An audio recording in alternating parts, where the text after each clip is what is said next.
हरे कृष्ण भक्त आज आम चर्चा करवा नवविध भक्ति विषय रे। नवविध भक्तिर अर्थ कौन? नौ प्रकार भक्त।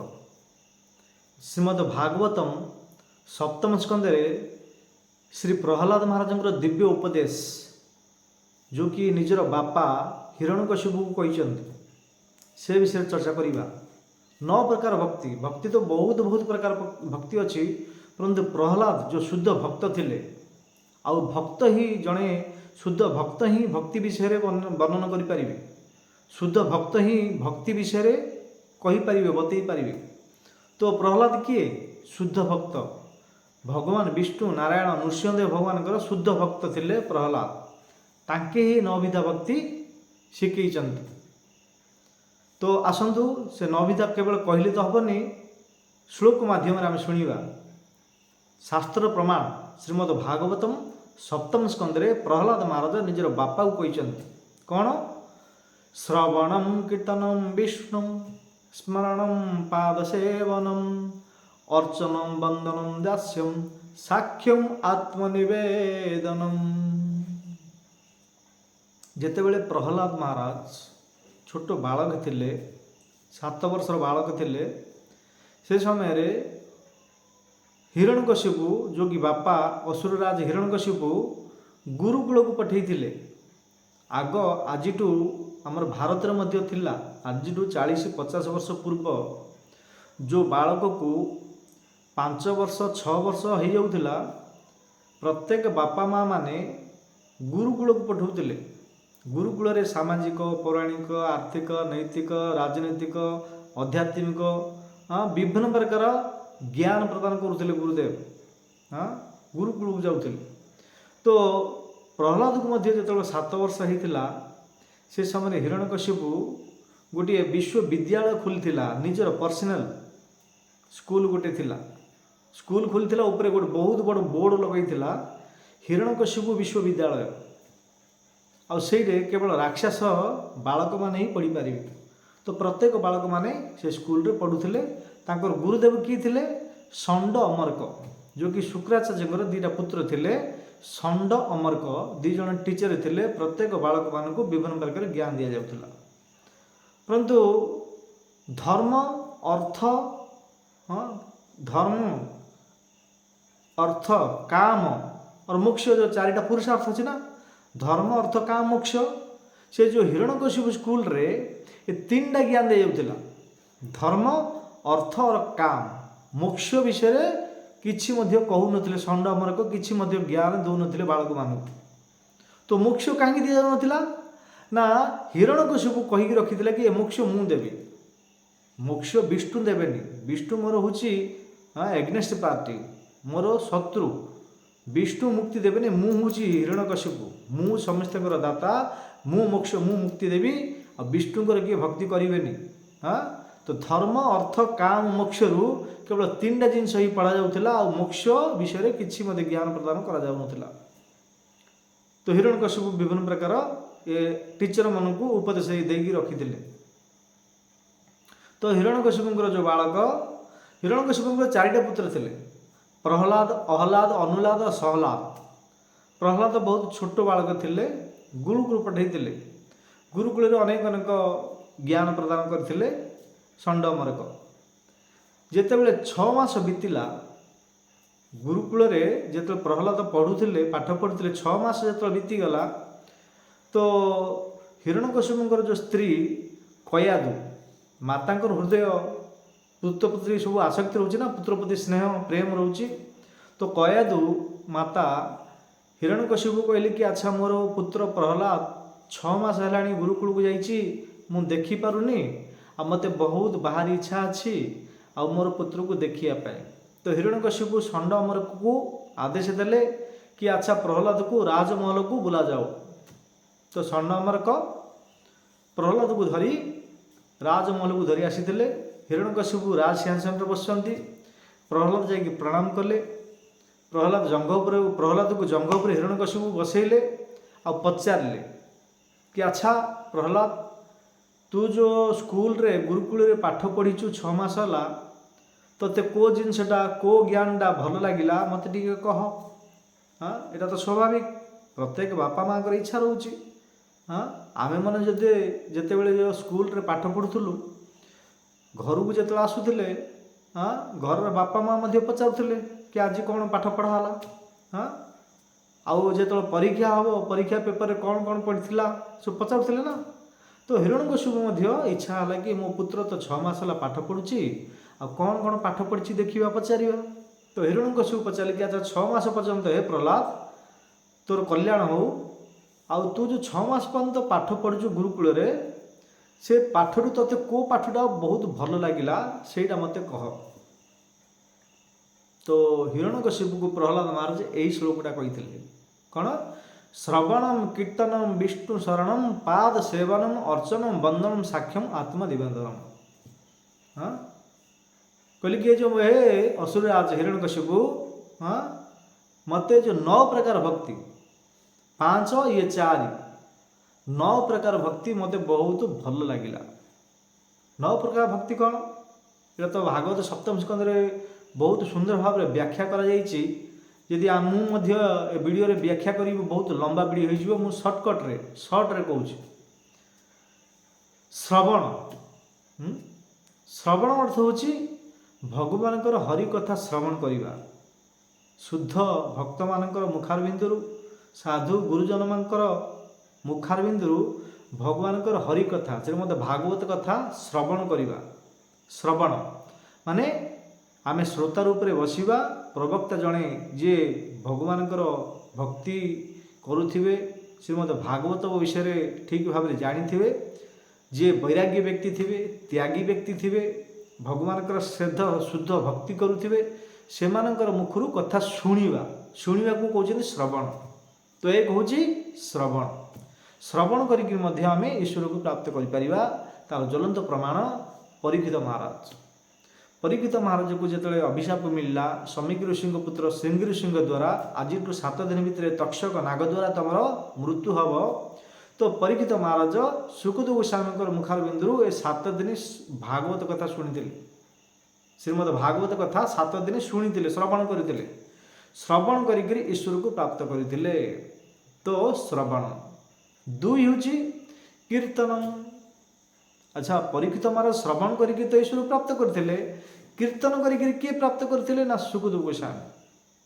सुखदेव गोस्वामी कीर्तन करते कीर्तन अर्थ भगवान हरि कथा कही। कीर्तन 2 प्रकार अच्छी गोटे जो आम करताल मृदंगरे जो आम नाम गाई गाई भजन गाँव से गोटे कीर्तन आ भगवान हरि कथा अन्य लोक को शुणा सी कीर्तन। तो सुखदेव गोस्वामी क्या शुणी परीक्षित महाराज को श्रवण करके परीक्षित महाराज ईश्वर को प्राप्त करते सुखदेव गोस्वामी भगवान कथा कही कही ईश्वर को प्राप्त करते। श्रवणम कीर्तनम 2 तापरे 3 हूँ विष्णु स्मरणम। देख 9 प्रकार भक्ति अच्छी 9 प्रकार भक्ति आम भारत में रहीकि आम भक्ति करिपरिबा परंतु 9 प्रकार थाइकिर मध्य हाय दुर्भाग्य कलिजुग लोक मैंने केते मायार पशि जाइछन्ति गोटे प्रकार मध्य भक्ति करूना। देखो परीक्षित महाराज गोटे प्रकार भक्ति कर केवल श्रवण आ किसी करना केवल श्रवण करके ईश्वर प्राप्त करमे केवल भगवान हरि कथा श्रवण करवा ताले पाई परिबा। आपण कीर्तन करंतु कि स्मरण करंतु जेकोसी करंतु 9 प्रकार अच्छी केते सुजोग मिली आमको सुवर्ण सुजोग तथा लोक मैंने आपको हाथ छड़ा कर दौरान किए कौ मान कर जार पूर्वजन्म सुकृति संस्कार तपस्या पुण्य थी से व्यक्ति ही करें अन्यथा समस्त करें ना। तो श्रवण रे परीक्षित महाराज 7 दिन कथा शुणिक ईश्वर प्राप्त करते। सुखदेव गोस्वामी परीक्षित महाराज को 7 दिन कही हरि कथा श्रीमद भागवत कथा संपूर्ण भागवत कथा परीक्षित महाराज को कही। हाँ 2 3 हूँ विष्णु स्मरणम। विष्णु स्मरण अर्थ कौन ना भगवान विष्णुकर कथा गुड़ाक स्मरण करवा आ भगवान विष्णुकर कथा को स्मरण कर चिंतन करुले किए प्रहलाद महाराज। प्रहलाद जिते गुरुकूल थे षंडमर्क जो पाठ पढ़ुले परंतु माँ गर्भरे कयादु माता गर्भे रही जो नारद मुखारबिंदु जो हरिकथा श्रवण करते भगवान भागवत कथा श्रवण करते से कथा से गुरुदेव जो किसी कही से केवल स्मरण करुले। हाँ देखो ए किसी लोक मैंने जो केवल स्मरण करें श्रवण कर स्मरण केमी हम। हाँ आम भगवान हरिकथा साधु संगे हरिकथा जब श्रवण कर चिंतन हम स्मरण हम आम जब शुणी न स्मरण हम कि तो नारद मुनि मुखारबिंदु भगवान हरिकथा स्मरण केमी है श्रवण कर स्मरण कर मुखर शुणी गर्भे रहीकि शुणी से ये 3 नंबर भक्ति हूँ 9 प्रकार 3 नंबर भक्ति हूँ स्मरण स्मरण जो करवा कार स्मरण करवा देवी देवता नहीं देवी देवता मुक्ति दे पारे ना मुक्तिर दाता हूँ मुकुंद श्री हरि नारायण विष्णु कृष्ण राम जगन्नाथ तांकर ही स्मरण करवा ताके मुक्ति दे पारे अन्यथा देवी देवता ब्रह्मा मध्य दे पारे ना शिवजी मध्य दे पारे ना इंद्र चंद्र वरुण कुबेर एम तो कथा छाड़ 33 कोटी देवता अच्छा केवल मुक्तिर दाता विष्णु नारायण कृष्ण ही दे पारे जगन्नाथ ही दे पारे तो भगवान हरिकथा श्रवण करते नारद मनकर मुखारबिंदु से स्मरण करते जो जगह जो रिसर्च बेल होता तो बसिक भगवान विषय चर्चा मान जो असुर बालक मान सहित चर्चा करुले जो किसी गुरुदेव मुखारबिंदु जो श्रवण करते चिंतन करुले स्मरण करुले तो 3 नंबर आम जानिले कि स्मरण करके ईश्वर को प्राप्त कर श्रवण करके ईश्वर प्राप्त कर भगवान हरिकथा कहीकि हरिकथा केमती कहवा जी आम शुणी ना लोक कहीपर कि हाँ जो सुनता है वो बोलता है आज आम कि बसिक आम एत बड़ तो ज्ञानी ना आम कि 5 मिनट 10 मिनट 15 मिनट 20 मिनट गोटे वीडियो बन पार्छु कहीं आम 15 वर्ष पर्यंत भगवान हरिकथा शुणीचु आम जो सीनियर्स जो ब्रह्मचारी मान थे गुरुदेव मान थे आम शुणी ठीक शुणीलु से स्मरण करूँ चिंतन करूँ आउ लेखुलु आम से गुड़ाक एवं आमको दरकार पड़ुछि से आम बसिक प्रत्येक टॉपिक उपर अलग अलग 10 मिनट 15 मिनट गोटे वीडियो बन पार्छु जो सुनता है ठीक से वो ठीक से बोल पाता है जो ठीक से सुनता नहीं है वो बोल नहीं पाता है हाँ तो कीर्तन माने सुखदेव गोस्वामी केमी कीर्तन कले तांकर बापा का नाम था वेद व्यास जो श्रीमद भागवतम वेद शास्त्र उपनिषद वेदांत सूत्र अनेक पुस्तक जो लिखी महाभारत हाँ किए लिखी वेद व्यास भगवान का सत्यावेश अवतार वेद व्यास लिखी भागवत और श्री भागवत सुखदेव गोस्वामी को शुणी थे आगे ठीक भाव में शुणी जो परीक्षित महाराज को शुणी पारे हाँ तो परीक्षित महाराज श्रवण करके ईश्वर प्राप्त करते सुखदेव गोस्वामी कीर्तन करके प्राप्त करते 2 3 हूँ स्मरण हाँ प्रहलाद महाराज केवल दिन राति चिंतन करते स्मरण करके ईश्वर को प्राप्त करते 3 श्रवण कीर्तन विष्णु शरण तापर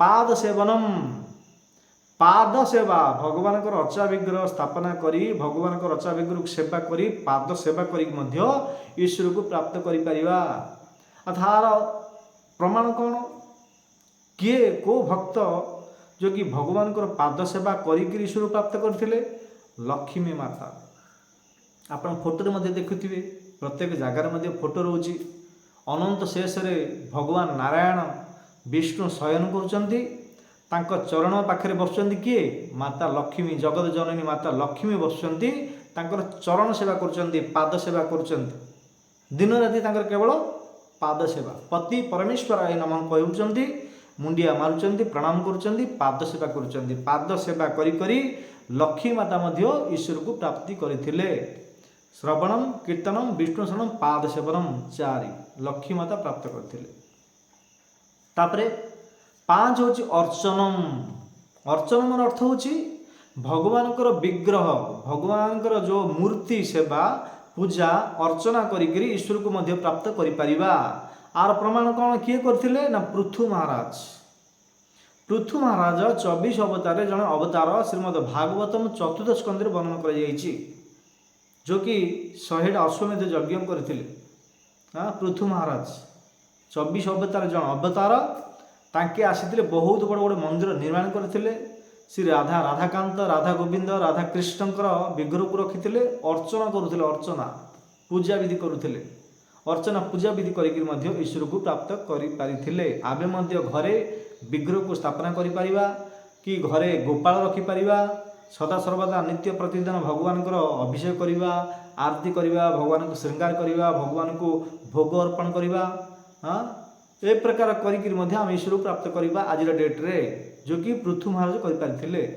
आम एत बड़ बड़ मंदिर तो बन पारानी कम से कम आम जब गृहस्थ होती छोट गोपाल को आने आपण मैंने पुरी जाऊँगी नचेत वृंदावन जाऊँच हरिद्वार नासिक प्रत्येक जगह धाम जाऊँच गोटे छोट गोटे गोपाल धरी आसतु गोपाल को घर रख दिंतु घर रख घर रखिक पूजा विधि अर्चना करें पूजा विधि करें भगवान को भोग लगे प्रसाद ग्रहण करें यहाँ संभव पैसा तो कोटी कोटी टंका देकर मंदिर बन पारानी घर को मंदिर बनाओ से आम आग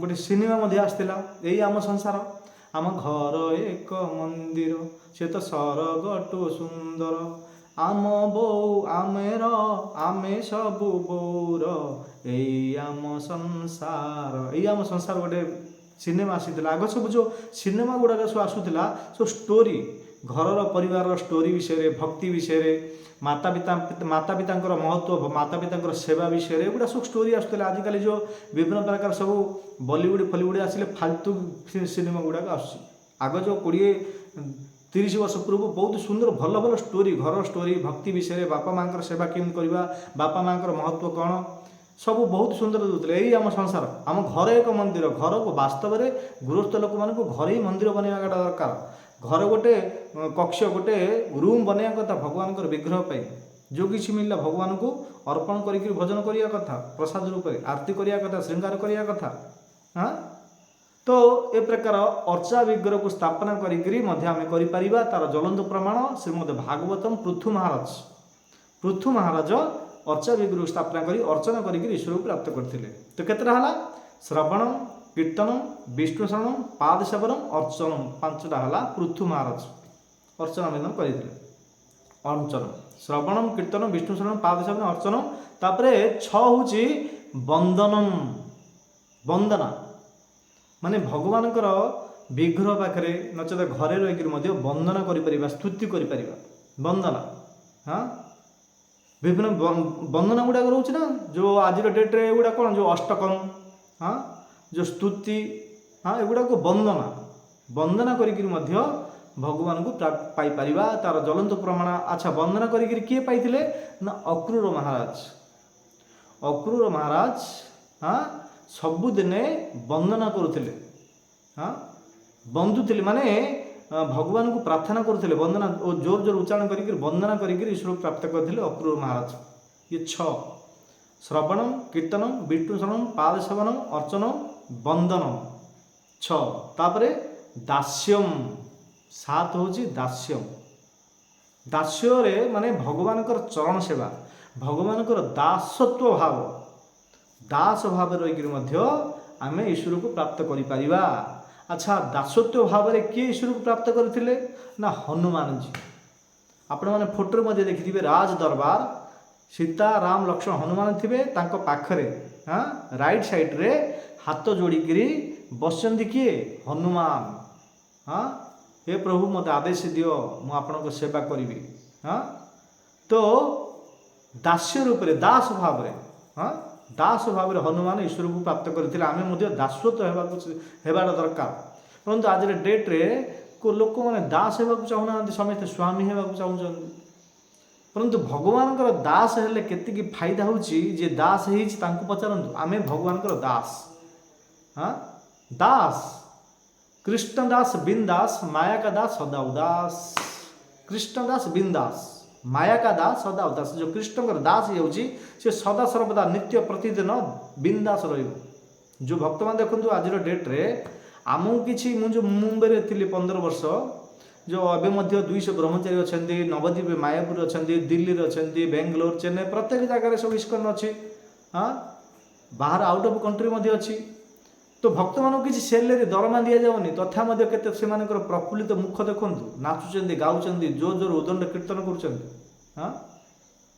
कहीं ना भगवान दास भावुँ आम प्रभुंर दास आउ प्रभु आम मालिक हाँ तो दास होगा दरकार दास होगा शिख आज डेट किए दास होगा चाहूँ समस्त स्वामी होगा चाहूँ समस्त स्वामी बाहर होती दास आमर ए जार किसी नाम पहाड़ी पाणीग्राही स्वाई नाहक प्रधान हाँ अनेक अनेक जो टाइटल रोची जो सरनेम रोची से गुड़ाक कटा ही जाऊँगी दीक्षा नेला परे समस्त नाम दास ही जाऊँगी कृष्णकर दास आ स्त्री लोक माने माताजी लोक माने यदि किसी नाम थिबो तांकर मध्य किसी सरनेम थिबो किसी टाइटल थिबो से गुड़ाक मध्य कट करा जाऊँगी से मानक कौन लगा जाऊँगी टाइटल दासी। हाँ जमी मोर ना उदाहरण पाई मोर ना थिला गजेंद्र कुमार पाढ़ी गजेंद्र कुमार पाढ़ी मोर आग ना थिला भौतिक ना थिला एबे कौन गोविंद मुरारी दास आ पाढ़ी फाड़ी ना किसी दीक्षा नैला परे समस्ते दास स्त्री मानकु माताजी मानकु दासी दास दासी से आपण मैंने जदि दास होगा चाहते माताजी मैंने जदि दासी होगा चाहते एवं मध्य समय अच्छी। हाँ दास दासी जो पर्यंत दास ही ना जो पर्यंत दासी ही ना ईश्वर को प्राप्त करें ना भूली जातु दासत्व मनोभाव जदि आसनी दासी मनोभाव आसनी केवे मध्य ईश्वर प्राप्त करें ना। देखु हनुमान तार ज्वलंत प्रमाण हनुमान नवविधा भक्ति रे सात हूँ हनुमान दासत्व भाव दास भाव ईश्वर प्राप्त करते शास्त्र प्रमाण दास तो केतटा सातटा श्रवणम कीर्तनम विष्णु शरणम पाद सेवनम अर्चनम वंदनम दास्यम केतटा सात सात है आउ केतटा अच्छी 9 रु 2टा रहा 8 9 7टा हो गला तो हनुमान दास रूप में ईश्वर प्राप्त करते तापरे साक्ष्यम 8 हूँ साक्ष्य मान सखा रूप में सांगसाथी फ्रेंड रूप में सखा रूप में ईश्वर को आम प्राप्त कर तार ज्वलंत प्रमाण अर्जुन सखा रूप में किए ईश्वर प्राप्त करते अर्जुन प्राप्त करते आउ किए सुदामा। हाँ श्रीमद भागवतम दशम स्कंद वर्णन कर श्रीमद भगवद गीता वर्णन कर अर्जुन को प्रकार सखा रूप में थे श्री महाभारत में वर्णन कर अर्जुन को प्रकार सखा थे। हाँ तो दास रूप हनुमान प्राप्त करते 7 8 हूँ साक्ष्य माने सखा रूप में आम ईश्वर को प्राप्त कर।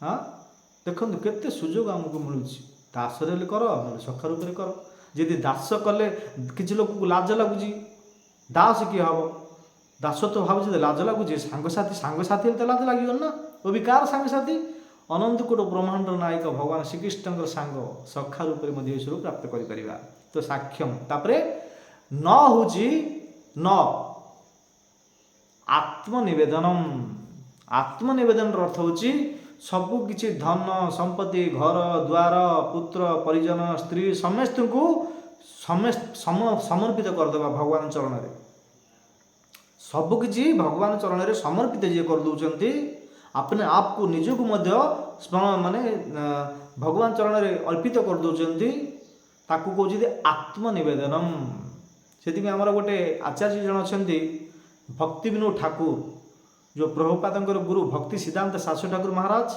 भक्ति सिद्धांत शास्त्री ठाकुर जो पिताश्री थे जो जज थे मैजिस्ट्रेट थे जो बहुत बहुत सुंदर सुंदर भजन गुड़ाक जाइए जसुमती नंदन ब्रजवर नागर ये गीत गुड़ा किए लिखिं भक्ति विनोद ठाकुर। हाँ जज मैजिस्ट्रेट थे। हाँ ताके गोटे पुस्तक लिखिं से लिखा जाइए बहुत सुंदर भजनटा अच्छी कि मानस देह जेह जो किछु मोर तुआपते अर्पिलु नंद किशोर तुआपदे अर्पिलु नंद किशोर मानस देह जेह जो किछु मोर मो पाखरे जहाँ किसी संपत्ति घर द्वार पुओ झील नाती नातुणी जहाँ किसी अच्छी तुआपदे अर्पिलु नंद किशोर हे नंद किशोर तम चरण मु अर्पण करदेली ताकू कहते आत्मनिवेदनम आम पाखे जहाँ किसी अच्छी भगवान को ईश्वर को कृपा भी प्राप्त होती जहाँ किसी अच्छी भगवान को चरण में समर्पित करदे चरण में अर्पित करदे कहते आत्मनिवेदनम ए प्रकार कर ईश्वर को प्राप्त कर। अच्छा ए प्रकार किए करथिले पूरा समर्पित किए होते किए अर्पण करथिले ना प्रहलाद जड़े नाती थिले बलि महाराज प्रहलाद पुत्र थिले विरोचन विरोचन पुत्र थिले बलि महाराज जेतेबेले बामन देव आसीथिले 3 पाद जमी मागिथिले से समय रे तांके समर्पित पूरा सब जेतिक तांकर राज्य संपत्ति सबकिछि समर्पण कर देथिले अर्पित कर देथिले ताकू कहते आत्मनिवेदन। तो 9 प्रकार है श्रवण करके ध्यान दे शुणु जदि कागज पेन अच्छी लेखि रखु ମାନେ ଏତେ ସୁନ୍ଦର ଆମକୁ ମୌକା ମିଳିଛି, ସୁଯୋଗ ସୁବର୍ଣ୍ଣ ସୁଯୋଗ ମିଳୁଛି, ଆମେ ହାତ ଛଡ଼ା କରୁଛୁ। 9 ପ୍ରକାର ଭକ୍ତି ଅଛି। ଆମେ କେବଳ ଶ୍ରବଣ ଯଦି କରିପାରିବାନି, କୀର୍ତ୍ତନ ଟିକେ କର, ଭଗବାନଙ୍କର ଯଦି ଗୀତା ଭାଗବତ ପଢ଼ିଛି କାହାକୁ ଟିକେ କୁହ, ସିଏ ମଧ୍ୟ ଭକ୍ତି ହେଇଗଲା। ତାପରେ କିଛି ଆମେ ଶୁଣିଛନ୍ତି, ଟିକେ ସ୍ମରଣ କର, ଚିନ୍ତନ କର, ସ୍ମରଣ ହେଇଯିବ। ମାନେ କେତେକ ଅଚା ବିଗ୍ରହକୁ ଟିକେ ଆମେ ସବୁଯାକ ତ ଗୋଟେ କରିପାରିବାନି। ପ୍ରହ୍ଲାଦ ମହାରାଜ, ଏ ଯେ ପରୀକ୍ଷିତ ମହାରାଜ ଯେମିତି 7 ଦିନ କଥା ଶୁଣିଥିଲେ, ଆମ ପାଖରେ କ'ଣ ସମୟ ଅଛି କି? କାମକୁ ଯିବାକୁ ପଡ଼ୁଛି, ଡ୍ୟୁଟିକି ଅନେକ ଅନେକ କାର୍ଯ୍ୟରେ ବ୍ୟସ୍ତ ରହିବାକୁ ପଡ଼ୁଛି। ଶ୍ରବଣ ଟିକେ କରିବା, କୀର୍ତ୍ତନ ଟିକେ କରିବା, ଭଗବାନଙ୍କୁ ଅର୍ଚା ବିଗ୍ରହକୁ ଟିକେ ଅଗରବତୀ ଦେବା, ଆରତି ଉତରେଇବା, ଭଗବାନଙ୍କୁ ଅର୍ପଣ କରିବା, ସଖା ରୂପରେ କେତେ ପ୍ରକାର 9 ପ୍ରକାର ଭକ୍ତି ଅଛି ନା। ଗୋଟେ ଦିନ 9 ପ୍ରକାର ଭକ୍ତିରୁ ଗୋଟେ ପ୍ରକାର ଯଦି ଭକ୍ତି ଯିଏ କରୁଛି, ସିଏ ମଧ୍ୟ ଈଶ୍ୱରକୁ ପ୍ରାପ୍ତ କରିପାରିବ, ଏଥିରେ କିଛି ମଧ୍ୟ ସଂଶୟ ନାହିଁ। ତାପରେ ମୁଁ ଆପଣଙ୍କୁ ଉଦାହରଣ ଦେଲି, କେଉଁମାନେ 9 ପ୍ରକାର ଭକ୍ତିରେ କିଏ କିଏ ଈଶ୍ୱରକୁ ପ୍ରାପ୍ତ କରିଥିଲେ ଆପଣଙ୍କୁ ଦେଲି। ଆପଣଙ୍କୁ ଆଉ ଥରେ ପୁଣି କହିଦେଉଛି, ଲେଖିକି ରଖନ୍ତୁ। ଆପଣ କେଉଁ ଭକ୍ତିରେ ଆପଣଙ୍କୁ ଭଲ ଲାଗିଲା, କି ସବୁଯାକ 9ଟି ଯାକ ଭଲ ଲାଗିଲା, ଆପଣ ଗୋଟେ ଭକ୍ତି କରିବାକୁ ଚାହୁଁଛନ୍ତି, କି 2ଟା କରିବାକୁ ଚାହୁଁଛନ୍ତି, କି 3ଟା କରିବାକୁ ଚାହୁଁଛନ୍ତି, ପୁରା 9ଟି ଯାକ କରିବାକୁ ଚାହୁଁଛନ୍ତି, ଆପଣ ଲେଖିକି ରଖନ୍ତୁ। ଯେଉଁଟା ଭଲ ଲାଗିବ ସେଇଟା କରନ୍ତୁ, ଉପରେ ମିଶିବେ। ଆପଣ ଯଦି ଉପରକୁ ଯିବେ, ଏ 9 ବିଧା ଭକ୍ତିରୁ ଯଦି ଭକ୍ତି କରିବେ, ନିଶ୍ଚିତ ରୂପରେ ଡେଫିନେଟଲି ଆପଣ ଈଶ୍ୱରକୁ ପ୍ରାପ୍ତ କରିପାରିବେ, ଏଥିରେ କିଛି ମଧ୍ୟ ସଂଶୟ ନାହିଁ। ଉପରେ ଗଲେ ମିଶିବା, ଆମେ ମଧ୍ୟ ଭକ୍ତି କରୁଛୁ, ଆମକୁ ଶରୀର ତ୍ୟାଗ କଲା ପରେ ଆମକୁ ମଧ୍ୟ ଈଶ୍ୱର ମିଳିବେ, ବୈକୁଣ୍ଠ ଆମେ ଯିବା। ଆପଣ ଯଦି ଭକ୍ତି କରିଥିବେ, ଉପରେ ମିଶିବା। ତ ଆପଣଙ୍କୁ ମୁଁ ଆଉଥରେ ପୁଣି କହିଦେଉଛି, ଶୁଣନ୍ତୁ। କେଉଁମାନେ 9 ବିଧା ଭକ୍ତି, 9 ପ୍ରକାର ଭକ୍ତିରୁ କେଉଁମାନେ କେମିତି କେଉଁ ପ୍ରକାର ଭକ୍ତି କରି ଈଶ୍ୱରକୁ ପ୍ରାପ୍ତ କରିଥିଲେ।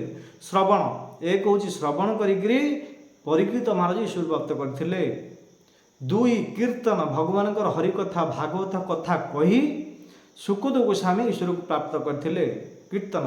ସ୍ମରଣମ୍, ବିଷ୍ଣୁ ଶରଣମ୍, କାଳୀ ସ୍ମରଣମ୍, ଦୁର୍ଗା ସ୍ମରଣମ୍, ଗଣେଶ ସ୍ମରଣମ୍, ବ୍ରହ୍ମା ସ୍ମରଣମ୍, ଇନ୍ଦ୍ର ସ୍ମରଣମ୍, ଏଗୁଡ଼ାକ ନାହିଁ। ବିଷ୍ଣୁ ସ୍ମରଣ, ସେଥିରେ ଭାଗବତ ଲେଖା ହେଇଛି 7ମ ସ୍କନ୍ଧରେ। ହେଲେ ସ୍ମରଣ କରିଲେ ତ ଲୋକମାନେ କାହାର ହେଲେ ସ୍ମରଣ କରିବେ, କେଉଁ କାଳୀ ଦେବୀ ଦେବତା ନାହିଁ, ସେଥିରେ ଲେଖାଯାଇଛି 9 ବିଧା ଭକ୍ତିରେ ସ୍ମରଣ କରିବେ କାରଣ ବିଷ୍ଣୁ ସ୍ମରଣମ୍, ବିଷ୍ଣୁଙ୍କ ସ୍ମରଣ ହେବାର ଦରକାର। ଅନ୍ୟ କେଉଁ ଦେବୀ ଦେବତା ନାହିଁ, ମୁକ୍ତି ଦେଇପାରିବେ ନାହିଁ, ଆପଣ ଉପରକୁ ଯାଇପାରିବେ ନାହିଁ, ଭଗବାନଙ୍କ ଧାମକୁ ଯାଇପାରିବେ ନାହିଁ। ତ ପରୀକ୍ଷିତ ମହାରାଜ, ଆଉ ଥରେ ଶୁଣନ୍ତୁ, ପରୀକ୍ଷିତ ମହାରାଜ ଶ୍ରବଣ କରିକିରି ଈଶ୍ୱରକୁ ପ୍ରାପ୍ତ କରିଥିଲେ। ସୁକୁତ ଗୋସ୍ୱାମୀ ଭଗବାନଙ୍କର ହରିକଥା ଭାଗବତ କଥା କହିକିରି ଈଶ୍ୱରକୁ ପ୍ରାପ୍ତ କରିଥିଲେ। ଆଉ ବିଷ୍ଣୁ ସ୍ମରଣ କରିକିରି ପ୍ରହ୍ଲାଦ ମହାରାଜ ପ୍ରାପ୍ତ କରିଥିଲେ। ତାପରେ ଅର୍ଚ୍ଚନମ୍, ପୃଥୁ ମହାରାଜ ଅର୍ଚା ବିଗ୍ରହକୁ ସ୍ଥାପନା କରି ଅର୍ଚ୍ଚନା ପୂଜାବିଧି କରିକିରି ପ୍ରାପ୍ତ କରିଥିଲେ। ବନ୍ଦନମ୍, ଅକ୍ରୂର ମହାରାଜ ଭଗବାନଙ୍କୁ ପ୍ରାର୍ଥନା କରିଥିଲେ, ବନ୍ଦନା କରିକିରି ଈଶ୍ୱରକୁ ପ୍ରାପ୍ତ କରିଥିଲେ। ତାପରେ ଦାସ୍ୟମ୍ ମାନେ ଶ୍ରବଣମ୍, କୀର୍ତ୍ତନମ୍, ବିଷ୍ଣୁ ଶରଣମ୍, ପାଦ ସେବନ। ଆଚ୍ଛା, ପାଦ ସେବନ ଛାଡ଼ିଦେଲି ମୁଁ, ପାଦ ସେବା କରିକିରି ମଧ୍ୟ ଈଶ୍ୱରକୁ ପ୍ରାପ୍ତ କରିଥିଲେ ଲକ୍ଷ୍ମୀ ମାତା। ଶ୍ରବଣମ୍, କୀର୍ତ୍ତନମ୍, ବିଷ୍ଣୁ ଶରଣମ୍, ପାଦ ସେବନମ୍, 4 ହେଉଛି ପାଦ ସେବନମ୍। ତାପରେ ଅର୍ଚ୍ଚନମ୍ କରିକିରି ଆମର ପୃଥୁ ମହାରାଜ ଈଶ୍ୱରକୁ ପ୍ରାପ୍ତ କରିଥିଲେ। ତାପରେ ବନ୍ଦନରେ ଅକ୍ରୂର ମହାରାଜ ଈଶ୍ୱରକୁ ପ୍ରାପ୍ତ କରିଥିଲେ, ବନ୍ଦନମ୍। ତାପରେ ଦାସ୍ୟମ୍, 7 ହେଉଛି ଦାସ୍ୟମ୍ ମାନେ ହନୁମାନଜୀ ଦାସ ରୂପରେ ଦାସତ୍ୱ ଭାବରେ ପ୍ରାପ୍ତ କରିଥିଲେ। 8 ହେଉଛି କେତେଟା, 8 କି ସଖା ରୂପରେ ସାକ୍ଷ୍ୟମ୍, ଅର୍ଜୁନ ଈଶ୍ୱରକୁ ପ୍ରାପ୍ତ କରିଥିଲେ। 9 ହେଉଛି ବଳି ମହାରାଜ, ପ୍ରହ୍ଲାଦଙ୍କର ନାତି ବିରୋଚନ ପୁତ୍ର ବଳି ମହାରାଜ ଆତ୍ମନିବେଦନମ୍ ମାନେ ସମର୍ପିତ, ସବୁକିଛି ଧନ ସମ୍ପତ୍ତି ଘର ଦ୍ୱାର ରାଜ୍ୟକୁ ସମର୍ପିତ କରିକି ମଧ୍ୟ ଈଶ୍ୱରକୁ ପ୍ରାପ୍ତ କରିଥିଲେ। ଶ୍ରବଣମ୍, କୀର୍ତ୍ତନମ୍, ବିଷ୍ଣୁ ଶରଣମ୍, ପାଦ ସେବନମ୍, ଅର୍ଚ୍ଚନମ୍, ବନ୍ଦନମ୍, ଦାସ୍ୟମ୍, ସାକ୍ଷ୍ୟମ୍, ଆତ୍ମନିବେଦନମ୍। 9 ପ୍ରକାର ଭକ୍ତି ପ୍ରହ୍ଲାଦ ମହାରାଜ ତାଙ୍କର ବାପା ହିରଣ୍ୟକଶ୍ୟପକୁ କହିଛନ୍ତି। ତ ଯେତେବେଳେ କହିଛନ୍ତି, ପ୍ରହ୍ଲାଦକୁ ଫୋପାଡ଼ି ଦେଇଛନ୍ତି, ଜଙ୍ଘ ଉପରେ ବସେଇଥିଲେ, ଫୋପାଡ଼ି ଦେଲେ। ଷଣ୍ଢମରୁକୁ କହିଲେ କି, ଆରେ ମୂର୍ଖ, ତମେ କ'ଣ ଶିଖେଇଛ ମୋ ପୁତ୍ରକୁ? ଏ କ'ଣ ବିଷ୍ଣୁଙ୍କର କଥା ସବୁ 9 ବିଧା ଭକ୍ତି ଶିଖଉଛି, ତମେ ଏଗୁଡ଼ା ଶିଖେଇଛ?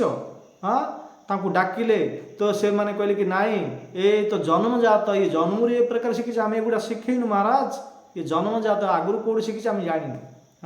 ତ ସେ କଥା ଆଗକୁ ଅଛି ଭାଗବତ 7ମ ସ୍କନ୍ଧରେ, ଯଦି କହିବି ଲମ୍ବା ପଡ଼ିଯିବ। ଏତିକି କହି ମୋ ବାଣୀକୁ ବିରାମ ଦେଉଛି। 9 ପ୍ରକାର ଭକ୍ତି ଆମକୁ ସୁଯୋଗ ମିଳିଛି, ଆପଣ ଏଇଟା ହାତ ଛଡ଼ା କରନ୍ତୁନି, ମଣିଷର କିଛି ଗ୍ୟାରେଣ୍ଟି ନାହିଁ, ତ ଆପଣ ମଧ୍ୟ ଏସବୁ ପ୍ରାପ୍ତ କରିପାରିବେ। ତ ଆମର ଚ୍ୟାନେଲରେ ଯଦି ଆପଣ ନୂଆ ଆସିଛନ୍ତି, ଚ୍ୟାନେଲକୁ ସବସ୍କ୍ରାଇବ୍ କରନ୍ତୁ, ଲାଇକ୍ କରନ୍ତୁ, ସେୟାର କରନ୍ତୁ, ଆଉ କମେଣ୍ଟ କରନ୍ତୁ। ଧନ୍ୟବାଦ। ହରେ କୃଷ୍ଣ।